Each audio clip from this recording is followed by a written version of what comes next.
The tiger's eyes were jungle green reflections, and into them there walked a mortal man. And hunger stirred the ancient motivation.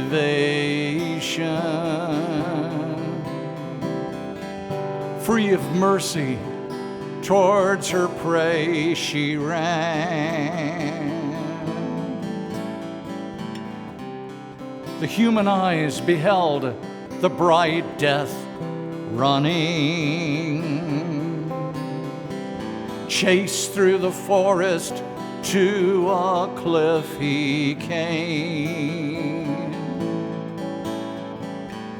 and down a vine he lowered himself quickly. His need was great, the tiger's just the same. A growling from below froze his descending.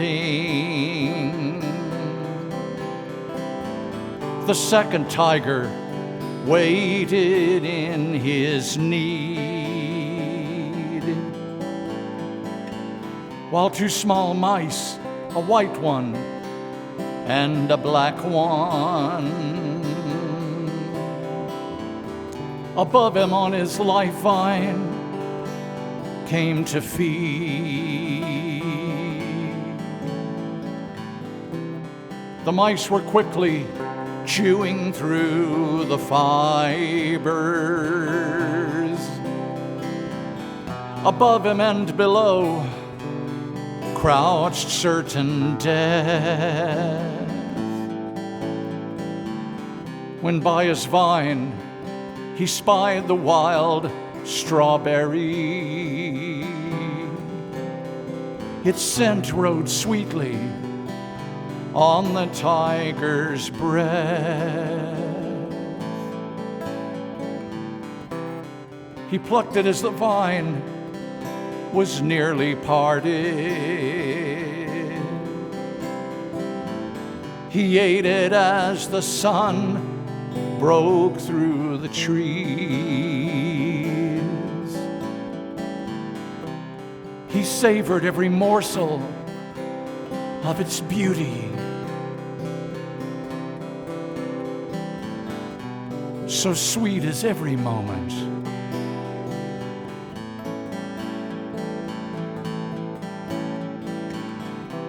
So sweet is every moment.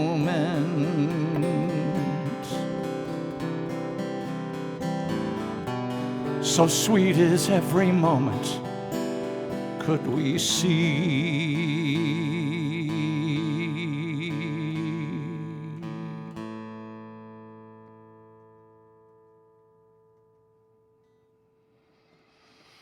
Could we see? There's the rub. There's the rub. Welcome to another episode of A Question of Meaning with Arthur and Katie. I'll quit when I need glasses. Smutty right off the bat. Yes, it's us again. Someone in Ingalls called us the dynamic duo. Yeah, that was nice. I like that. So I said, Phil Connors, thanks for watching. Well, like we said before, if you see us out there in the world, please come up to us, or at least just say, hey, something like that, dynamic duo, let us know you're watching. It's great.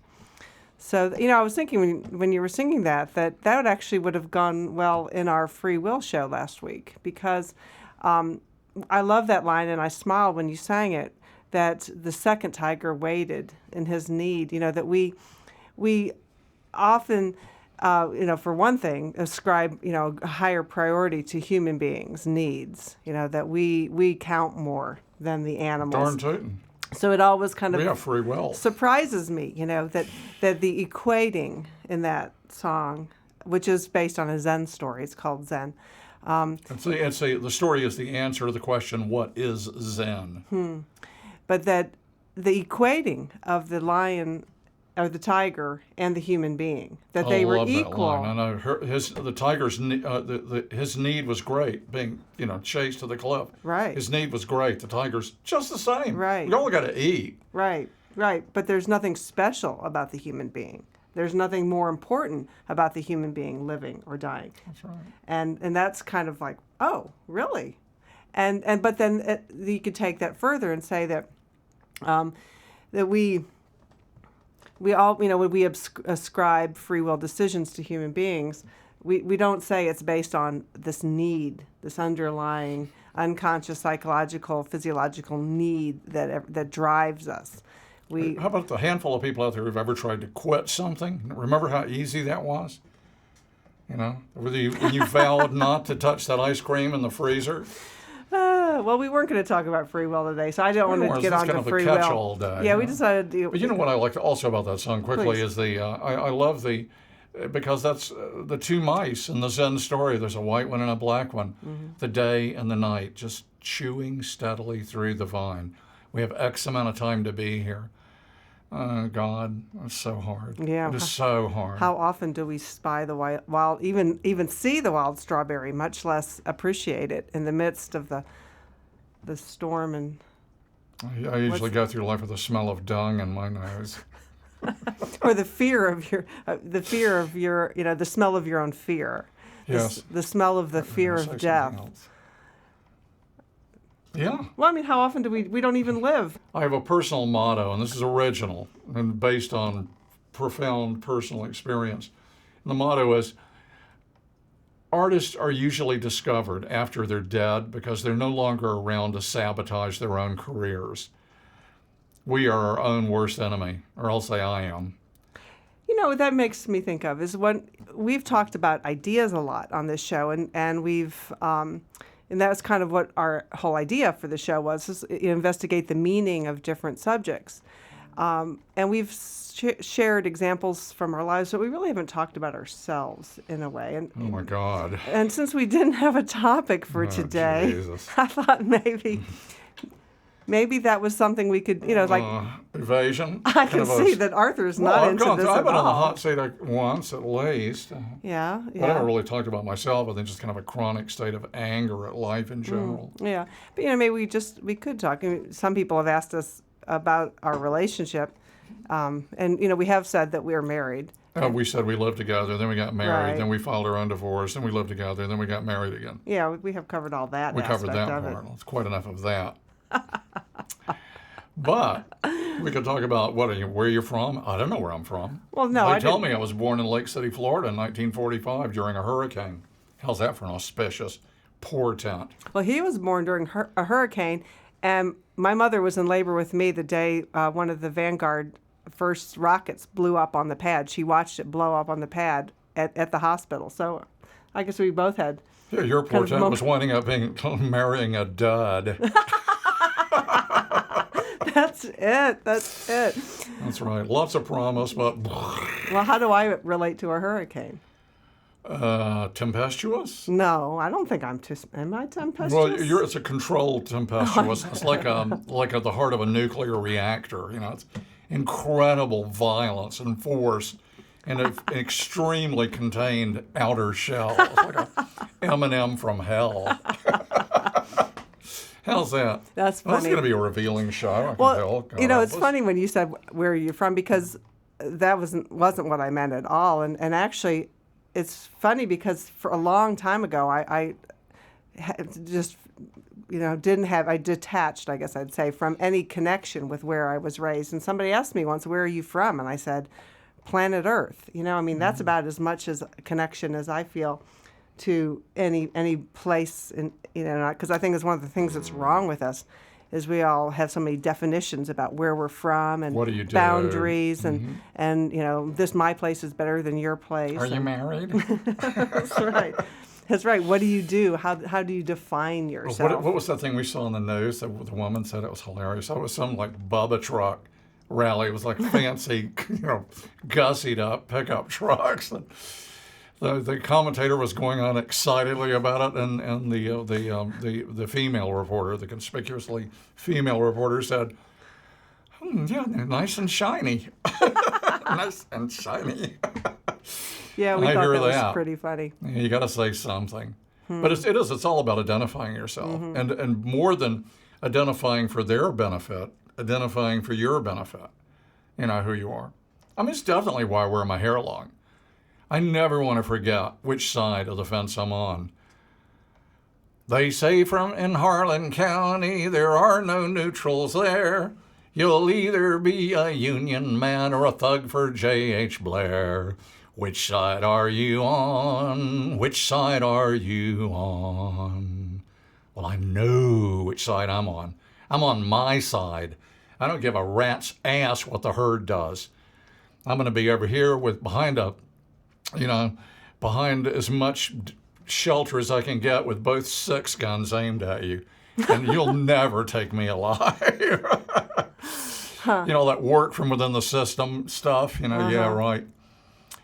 That's another reason for living in Asheville, too. Very tolerant about personal presentations.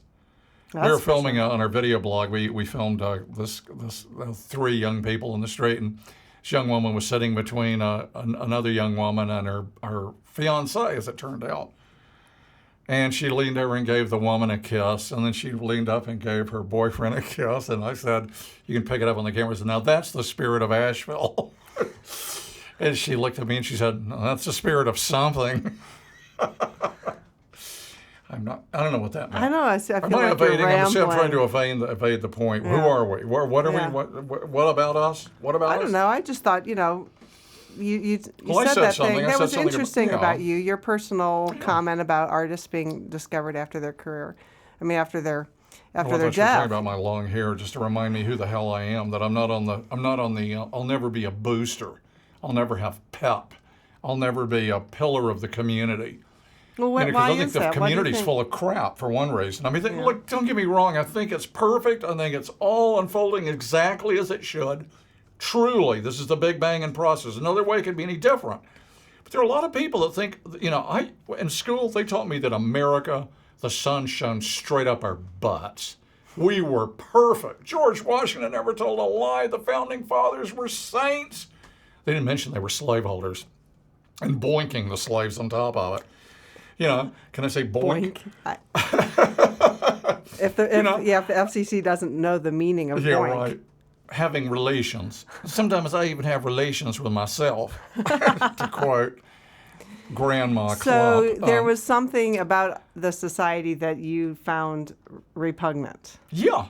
It was about when I was 16 years old and I discovered that all the big shots on campus, all the high school jocks and the cheerleaders and all these people that, I wanted to be so badly, they were full of beans. Mm-hmm. It was conformity for conformity's sake, baby. It's what you had and how much money your daddy had and how well you dressed. Maybe if you had a good personality, you could infiltrate the Elysium. So are you just still sulking because you didn't fit in high school? Is that what Hell you're telling us? yes. Hell yeah. You think I'm going to support a system like that? A system based on blind conformity. I'd love to talk about that. Conformity, cowardice. What's the damn difference? Don't say I've noticed that looking at some of these show playbacks. No, you don't know. I don't know. So stop saying it. Okay, I caught myself on camera, so That's good. maybe I can, correct. Call in if I say YOUKNOW.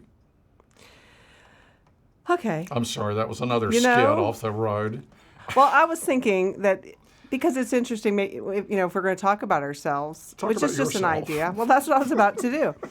That you were kind of showing away, which doesn't have anything to do with the details, but it's more about kind of the where you're coming from. We're coming from, and what happened to me, I was raised, as I've said, kind of a beaver cleaver family, and went to a good school, good high school, good college. I went to Northwestern, degree in biochemistry and molecular biology. I mean, I could have done a lot of things. I could have gone to med school, could have had a really good research, could have been a professor, pretty much what I wanted to do. 2, 1.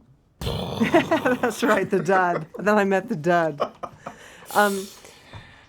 But actually, it predates this. Predates meeting the dud. This is actually why I went to meet the dud, was because after my junior year, I had been fascinated with the Soviet Union for years, and took Russian in college. Why? Actually, I took Why Russian. why were you I took Russian in high school. I had the opportunity to take Russian in high school one good year. school, Clayton, Missouri? And why was I was fascinated because they were the enemy. And I was wanting to know why they were the enemy. I wanted to understand for myself. Well, did you question the legitimacy of their enemy No, status? no. You thought they were the enemy? See, I think I don't know exactly how, but because I started reading utopias and I started reading about socialism and I started doubting the story that I was being told in this country about it. But it's hard for me I would have to really think about it to kind of separate all that out. But I took Russian in college to fulfill the language requirement, and the Russian teacher. Well, at that time, it was like because of the way the Soviet Union was and you were in science, it was thought that if you took Russian, it was a good thing as a scientist to understand Russian. And certainly that was in part case of they it. won, it would come in handy. Right, yes. Well, no one ever thought that. But, anyway. So my Russian teacher in I guess it was my sophomore year, came with college. In college, right. Came with this flyer and said, if you want to see the Soviet Union, this is the way to do it. There's no other way to do it but this. So I went home and thought about it and did it. I went on this trip, and which was just an amazing, amazing journey of 6 weeks in the Soviet Union, traveling as much apart from the whole Soviet apparatus as was possible, which is very unique. I mean, it was extremely unique. 6 people to a Volkswagen bus. Camped in campgrounds, took public transport, ditched the in-tourist guide immediately in every city, and traveled on our own. And almost everyone in the group spoke Russian, so we'd be out in the street meeting people, average Russians, which was unthinkable, unknown at that time. People that we met had never spoken to an American, never met an American, much less actually been able to speak to them in Russian. It was an incredible opportunity. And the most common thing I was asked was, why do you want to have war with us? Like, wow. My country, I don't want to have war with you. But the propaganda of the Soviet Union was that the United States was provoking war with them. And they still hadn't rebuilt from World War II. They had a word for the generation of children that were not much older than me, whose parents had been in World War II. They were the generation without fathers. I mean, these people had not gotten over World War II yet. Tens of They millions did not just want war. slaughtered, Let me tell you, annihilated. the average person did not want war. And so as I interacted with these people and I understood our common humanity, I understood that I had a lot more in common with these people I was meeting in Russia than I did with people in my government and the people that were telling me all these lies that turned out to be lies about the Soviet Union. I mean, this was our great enemy that we had to increase our military budget to fight. And if you see my slides, I mean, it was like the CIA incredible. was lying to us. I mean, they didn't have anything. The Katie slides, I mean, it shows a culture so poor. They and were so primitive. poor. And it was like anybody who had any intelligence about what was really inside the Soviet Union knew it was a lie, that this system could have continued for much longer. I mean, it was a total, absolute falsehood. So I came back from that trip really feeling like I had been lied to. Which side are you on? Which so side are massively you on? manipulated in my life. And it was like, if they're lying to me about this, which I have just seen for myself, is completely wrong, what else are they lying to me about? And I just took everything and threw it out the window. I almost didn't. I went there after the junior year at Northwestern, and I almost didn't go back for my senior year because I was like, I was through with it. But I thought, well, it's all set up. You might as well just, then you've got your degree and, whatever. If you change your mind later on, you've got it. But I never looked back. All my friends were making plans for graduate school, medical school. I was the only one that had no plans. And I went to San Francisco because I thought, where am I going to find the people who will understand what I'm talking about? it was pretty, I'd been, If you're going to right. San Francisco. that's right. And I missed the 60s, and I was angry at my parents. I told them that for having me so late that I wasn't there for the Summer of Love. But that was where I went. And on my third day in San Francisco, I met The the Dud. Dud. But he was what I was looking for. So that tells you a lot about me. It does. It And- does. You were disenchanted. It's like Yeah. your parents were Republicans until Watergate. Right. And they were very much dissuaded by the family values line that a lot of people in the United Yokels of America are still buying, Holy cow. Holy cow. Yeah. And the line continues. What's going on in the Gulf right now? I mean, this is going to be 3 weeks down the road. I have very little doubt it'll still be going on. Even if they stopped it as I speak, the damage is going to be catastrophic. But it's not. It's the political system that allowed all that to happen. Big time. The political system that we just read today, where the reason that jobless benefits can't be extended is because they want the Republicans and some Democrats are fighting to keep a tax break for the billionaires. I mean, excuse me. Hello? We're even talking about a tax break for billionaires? What was the tax rate during Eisenhower for the 90%. rich pigs? 90%. As long as people are eating out of dumpsters, you don't get to make hundreds of millions of dollars. Or today, billions. That doesn't get to happen. It's progressive taxation. So we're told by the Democrats, that Obama's going to come in and just be progressive and take care of things for the people. And it's the whole system is so rigged and there's so many lies. Corrupt beyond corrupt. I mean, it's and just the whole. Don't say Yeah, and it goes even deeper. It's like the whole.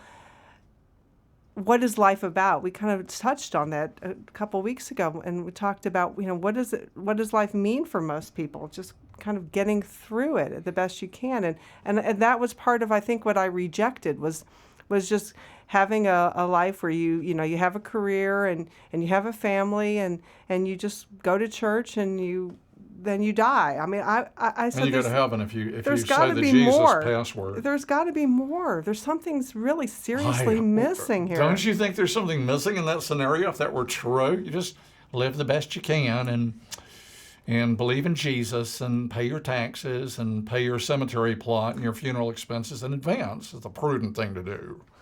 Pre-need. And then you exercise your need and you're buried and then you go to heaven for eternity with a smile plastered on your face. That's it. Apes with 1 foot barely out of the tree. You know what I think? I was thinking of, because I was going to say that it was sort of like Groundhog Day, which is such a great, great movie. We've talked about it before. But what was the first thing he did when he realized he wasn't going to die?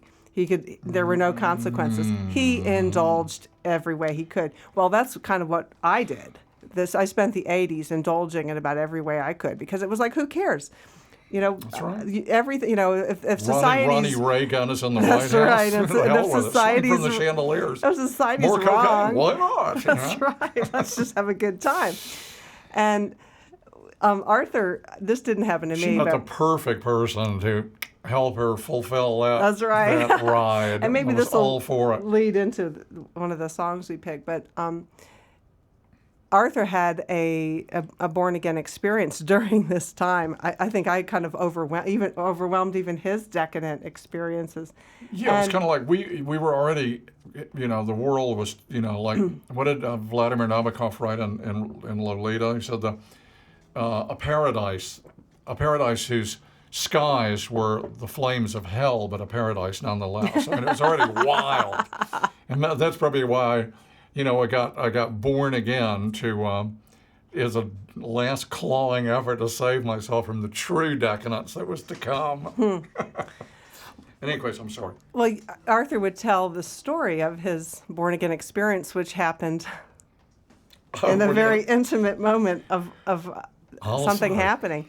Full pen. And it was funny because he would tell this story It was a very popular Oh story. man, I got invited to all sorts of Christian church groups that invited me to tell it, and I'd get love offerings. I swear it was not overt exploitation or anything like that. But I mean, But it was these people who, many it of was an whom, amazing experience. that's right. But many of these people had been Christian all their lives. I mean, where we lived was in a rural part of the southwest North Carolina, and people would talk about, oh, I was a wild Where'd you say? and southwest corner of North Carolina, over there, North Carolina, south from Oh, here, yeah. and west. Oh, yeah. Anyway, Oh, I thought you were talking about California. Is No. where this happened. no. But I'm saying, Okay. in this rural part of North Carolina that we lived in for years, we would meet people who said, "Oh, I was really wild in my youth until I was born again." And then you'd ask them when they were born again, and they were 16. I mean, And they their had idea of being wild was they smoked 1 or 2 marijuana cigarettes. no. This is older people. Maybe they drank a little moonshine and, Oh, yeah. and went to dances. I mean, this was. I was lost. I But was then- such a sinner. That's right. And then they were born again at 16, and they'd been gone to church every day, every week since.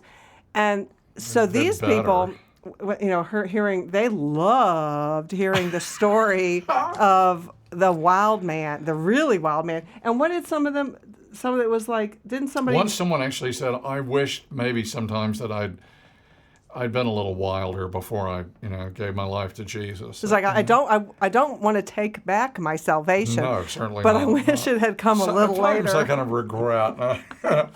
What is the old song that says, "Lord, make me good, but not yet." That's right. At least wait until I need glasses.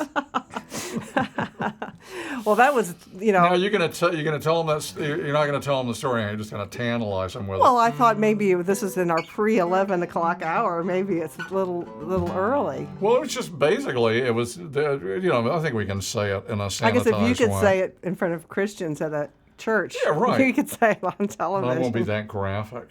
Christians are pretty kinky at times. No, it's just this incredibly intimate moment in which I felt like literally something had completely taken over. Something had come into me, absolutely dark, absolutely powerful, completely took control of my motions and movement, and almost like literally demonic. Was the feeling. And it was exquisite. Not only was it demonic, but it was like the best I had ever experienced being, or not being, as the case Am may I be. blushing? Am I coming around and say, "Are you with me so far?" And so I look at Katie's face, and her eyes were just like glassed over, like glass splinters. And she responds by saying, "Welcome," in what to me was like a very cold and creepy voice. And I freaked, and everything stopped for me to and it vanished, and it did not return. It was not welcome, but it was like unbelievable. And I decided it was a kind of a form of I'd never experienced anything like it before or since. That it was like possession. Something just took over. But later, comparing notes, Well, much later, actually, because later. Arthur, it was like he made this decision that this is what it meant, and for whatever reason, really affected him scared deeply. me. Yeah, scared me him. to the point that I wrote a song about I wrote a song And you called started going to Satan church. Stumbled. Right. Satan, I'm afraid you showed yourself a little too much. I had never dreamed that you were real. I thought you, like God, were just the simple-minded's life crutch, not a dark intruder come to steal. Mm-hmm. Yeah. Yeah. And it was real powerful, and it really led me into the church. I had this Big time. conversion experience which now I strongly am convinced was nothing more than having a profound experience of the objective fact that I was in no way, shape, or form in control of my life. And I called out for help to something greater than myself, like a power greater than myself, and it was answered. It was an absolute experience of liberation, of exquisite release from the fantasy of me. The actuality is that I'm a huge child strapped into a kiddie seat in the back seat of the vehicle all my life, tooting the toy horn and turning the little steering wheel that doesn't do a damn thing, and imagining myself to be in control of the car. Wrong.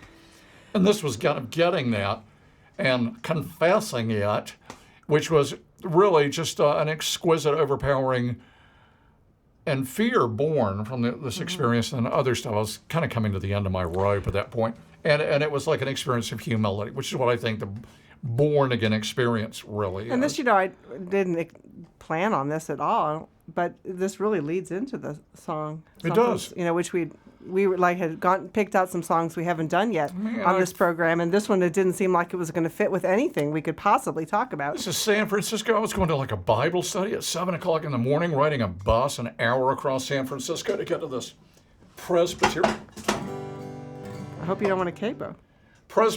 Bible study. And can I just say, because otherwise I may never get around to saying. Disaster happened. See that? Satan attacked me with my, spilled my coffee. What I thought Cool. when I said welcome, what I felt was Arthur was more whole. He had come into his completeness at that moment. I was fully expressing myself. There was something he'd always been holding back, but he was fully present there for the That's a first bummer. time.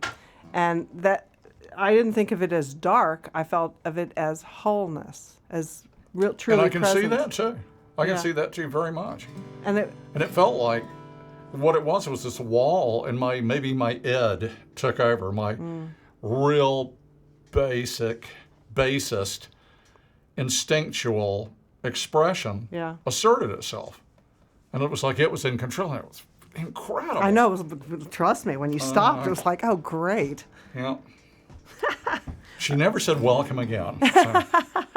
Either that or the truth is you're a demon. It's like one of those Well, chick that's possible. publications. You get, the guys, the kid, somebody dies of a drug overdose, and the long involved story, and the guy who's shunning the religious fanatic who's trying to say, now where will he spend eternity? Ha ha ha, fanatic. Gets in the car with a young kid, and that kid says, don't worry about that stuff. And they're smoking cigarettes. And they approach a train crossing, and the older guy says, oh, go on, you can make it. And the kid goes across, and the train slams into the car and kills them both. And the next thing you know, they're in these dark, smoky dungeons. And the kid says, hey, where are we? And the guys, the wise guy saying, oh, this is purgatory. You'll stay here until the day of judgment, and then you'll be sent to hell. And the kid goes, well, no, wait a minute. You goofed. You told me there was no such thing as Jesus. And the guy reaches up and pulls off this whole head mask, and he's a demon. And he says, no, little buddy, you goofed. You should have chosen Christ as your Savior. So that's it. I That's love what I chick am. publications, and I'm a real sucker for those. God slamming his fist down on the throne, saying, depart from me, you cursed, into everlasting fire, prepared for the devil and his angels. I had a good time in the church, and so I'll go real fast here. It's an amazing experience, and a good time does not even come close.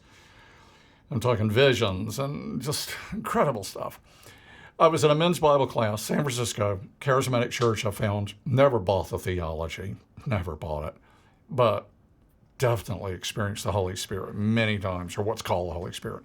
Probably another deeper level of me. Probably. Where else did it come from? The 7-Eleven? Men's Bible study. We're holding hands, praying one night at the church in a circle. I had this vision, technicolor vision that I wanted to speak out and articulate, but I was new in the church, and I thought, this isn't right. I've told this story some shows back, as a matter of I fact. think so. But here's the song about it. That's why I'm doing this as an intro. And the vision was I'm in a room that's divided in half by a curtain of solid fire, pure fire. It's so hot you can't even see flames. It's just like the blue, like a gas fire or something. It's just pure fire all the way across. And God's on the other side of it, saying, come to me, beckoning me, asking me to go through the fire and be there with God. And I know immediately I can go through the fire. There's no question about my safety, that I can go through there and be with God. And that's it. So how come I'm holding back? How come I'm feeling increasingly nervous and uptight? In the vision, I look down and my arms are clutching these things to my chest that look kind of like strange kind of Academy Award, Oscar, or trophies, Don't say you know. And I know immediately what they are. they're idols. Sex, drugs, rock and roll, not necessarily in that order. Well, pretty much in that order. Never really cared for rock and roll that much. Yeah. And the pertinent thing about these things that I'm clutching to my chest are they're highly combustible. Ain't no way in hell, pun intended, that they're going to go through that fire with me. They're going to be completely vaporized. And that's why I'm holding back. That's why I'm still holding back. Because things that I am still invested in and attached to that are more important to me than the truth, than dropping it, than getting off it. You know, I think I've been particularly encumbered with being a spoiled brat, you know, and not. All right, enough. No, Enough. you just said twice. Oh, did I say twice? I take it back twice. I take it back. So I wrote the song about the experience. It's called Something's Gonna Make It Through. 2, 3, 4. Between us is a curtain made of cleansing fire, hot enough to burn up every dark desire. Nothing but the truth is gonna make it through. Not a speck of evil ever gets near you. You know I wanna be there on the side you're on. Been hanging back on this side for so very long. Something in me's quaking, I keep holding back. Even though you're calling, it's the faith I lack. That something is gonna make it through.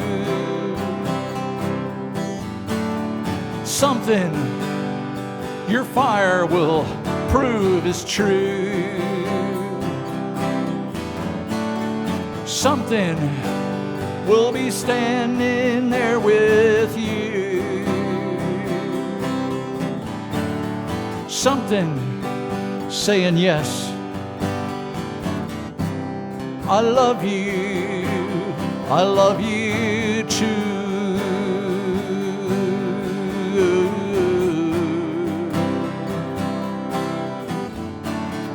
I know, see, you said no gods before you was the only way. I keep wanting it to be some other way. While clinging to my idols that your flames will take.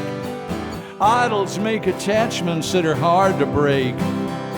I've got a funny feeling that it's just like death, but death that frees your spirit on my living breath. These false gods I've been holding such a part of me, that standing near these flames it's really hard to see that something is gonna make it through. Something your fire will prove is true. Something will be standing there with you. Something saying yes. I love you too.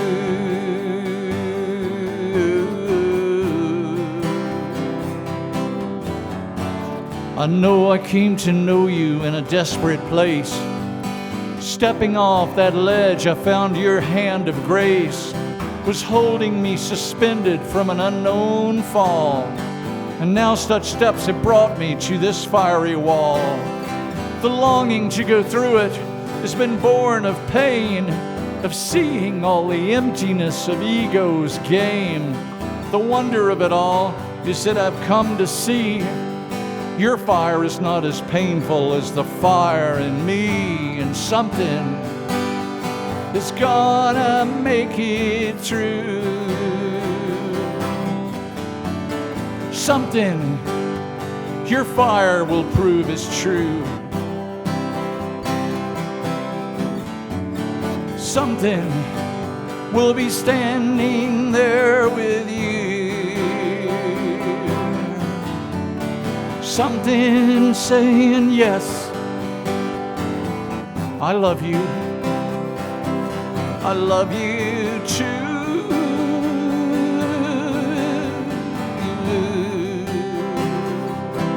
I love you too.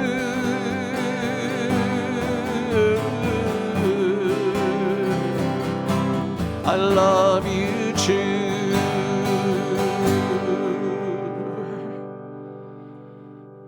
I guess I've learned it.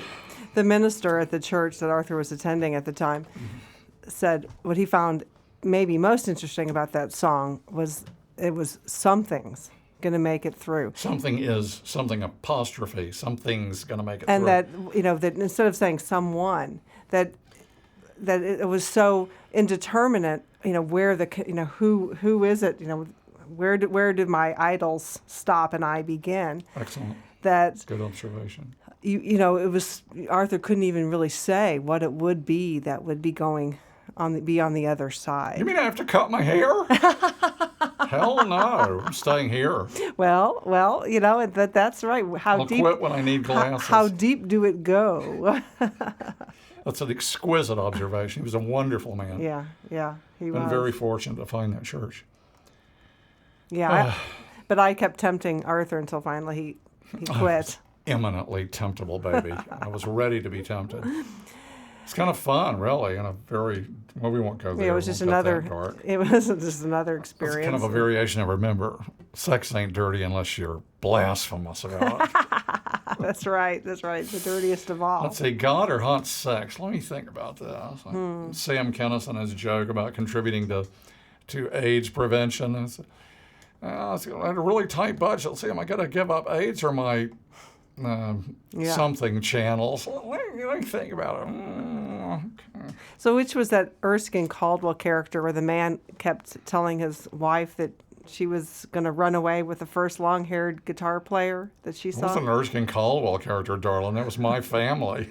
That's my aunt. That's my aunt and uncle. Or my distant aunt and uncle. Maybe your family should have been in Erskine Caldwell. They novel. were Erskine. Where do you think Erskine Caldwell got his ideas? You know, she's raised hilarious. like professional parents, and you know, father's a doctor, and you know, gee. You know, Well, but that's what I did. I'm Anyway, from I was going to say this. Tobacco Road. But what I did was I met the first long-haired guitar player I met. I ran away with. You know, You were and just trying to get back at your parents. I was a sucker for your poetry and your songs, and I still am. Have a good line. 30 years later, I am still a sucker for them. Yep. Here we What is are. that? As a What matter do of we fact, hear? Big H.L. Williams down in where we used to live. AL. A.L., right. A.L., the only billionaire we've ever seen in the flesh. So exciting.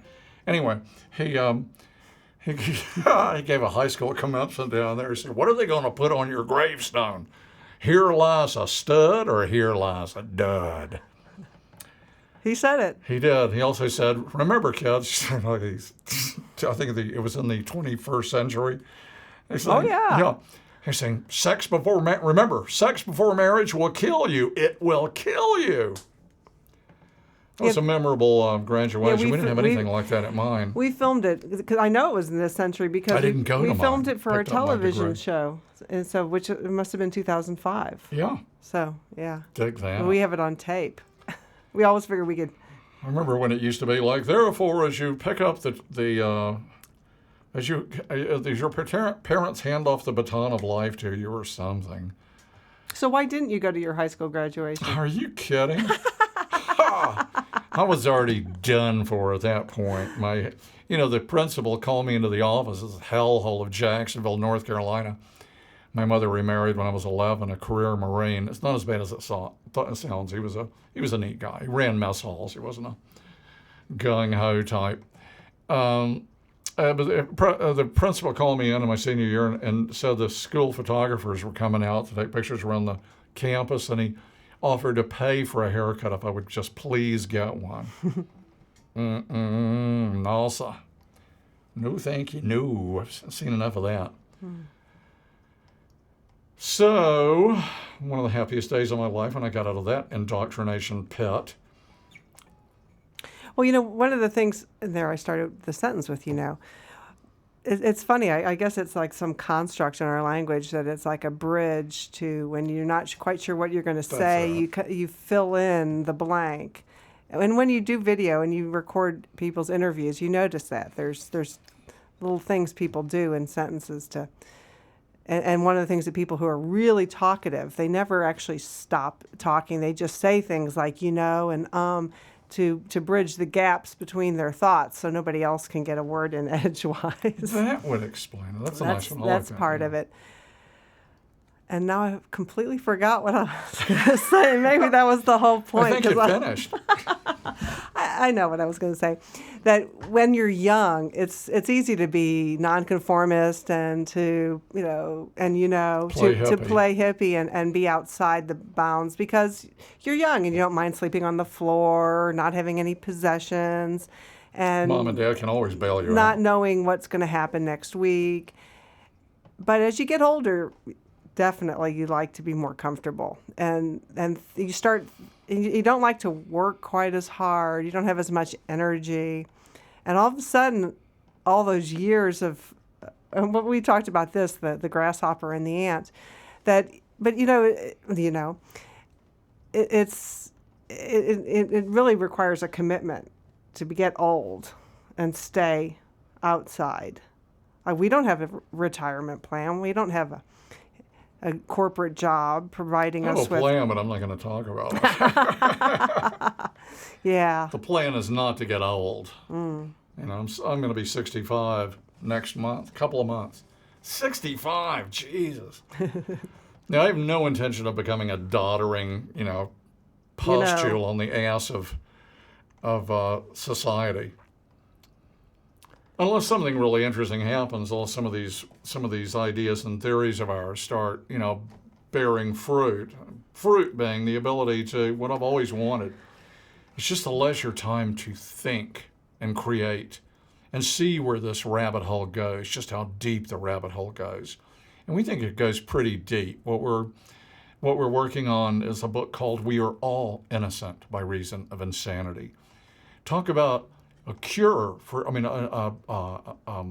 offering humility, a path to humility. One of the lines in our book is, you can't get any humbler than nuts. When you realize you are in no way, shape, or form in control of your life, that's liberating. That's what humility is. That's all it is. And it's acknowledging a subtle, but when you see it, you'll see it's an obvious fact. What we've talked about repeatedly on this show is nobody has one good goddamn idea who they are. Not really. No is a big word. If I say I know, categorically, that means I actually absolutely know something. And we have suggested many times on the show, we don't suggest it, we posit it, refute it if you can. So something we know.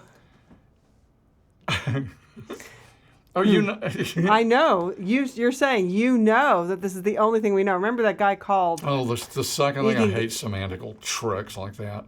Little jujitsu throws it. I mean, a damn thing. Here's the point. Ugh. I don't know whether you're out there or not. I really don't. Just kidding. But I assure you, I'm here. I am here. Whatever that is, and whoever this is, and wherever this is, and whenever this is, and why ever this is, and wherever it came from, and wherever it's going. I don't know anything other than an experience is occurring at this location right now. That is the only thing I know absolutely. And I guarantee to you that's the only thing you know absolutely too, is that something is going on at your location. And you have a jillion names for it, and you can talk about the history, and you can talk about, you're going to die probably. You don't even know that absolutely. You could be frozen in a sudden ice age and they thaw you out in 1,000 years. Wow, no is a huge word. It is not, but we use it like friends or love, We bandy it around very loosely. No is a powerful word. When you say you know something, it's a remote for our camera. If I drop this right now, will it hit the floor? Can I say, I know it will hit the floor if I let go of this? Oh, hell no. A Category 5 tornado and an approaching thunderstorm could suspend gravity and suck this thing through the ceiling and up to the sky. There won't be any floor for it to fall on. That's a possibility. It's remote. But the point is, when I say I know, I don't know that it's going to hit the floor. An asteroid could slam into the earth and suspend gravity.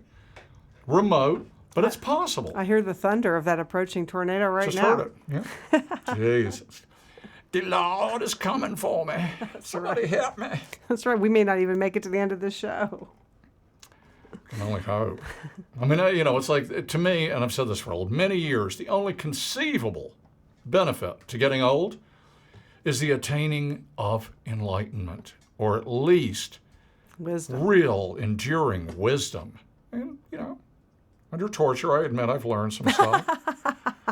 I mean, I've been privy to some amazing things of an inquiring mind, and we've been on this path for many years, and we have some nifty stuff to say. But I think this country is so depraved. I'm fat, but I think we're fat intellectually. We're lazy. We're all on just enough welfare to scrape by on. We're so busy working jobs or unemployed and slaves to the goddamn rich who just gave the whole world economy a sound reaming without Vaseline. And what are we doing about it? The people who let these pigs do it in Washington, they're not doing a damn thing, because the pigs on Wall Street, like the pig oil companies, it sounds like I'm a child of the 60s. I am. There's something to be said for a goddamn pig that'll eat everything if it's allowed. And you let the hogs loose one too many times with your "get big government off my back." How'd that work out for you? So goddamn wonder we're not going to have a revolution in this country. We may yet, because we're probably going to slide back into a stagnation and have a lost decade like Japan did. Because suddenly you get all worried about the deficit. Yeah, you're so prudent that chimpanzee with a damn lobotomy that you had in the White House for 8 years, rednecks, that you voted for that piece of crap. That kind of mentality, the piece of crap Ronald Reagan that started this goddamn anti-government, traitorous behavior. The function of your federal government, there should be one law in this country, and the hell with states' rights. We had to come down and kick ass. The Northerners had to send troops down to Dixieland to stop Southern apartheid, legalize slavery. That's what your states' right does. You don't have any business having your own laws. We need a federal law. In fact, my thinking has changed to the point, I think we need a world government. We need a world law. We need to be one people and get over this Babel mentality.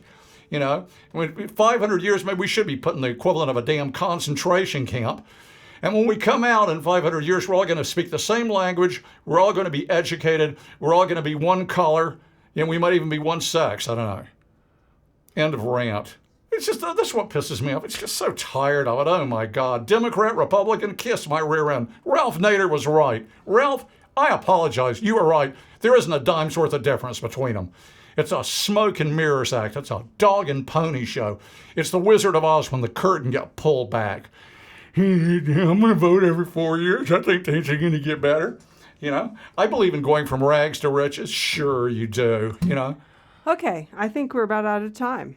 Oh, really? Yeah. Oh, no time for another song? Oh, penalty day. Good job. Okay, Good see job you with next your week, rant. 7:30. Thursday, 7:30. Thanks for Question the watching. meeting. Thanks for watching.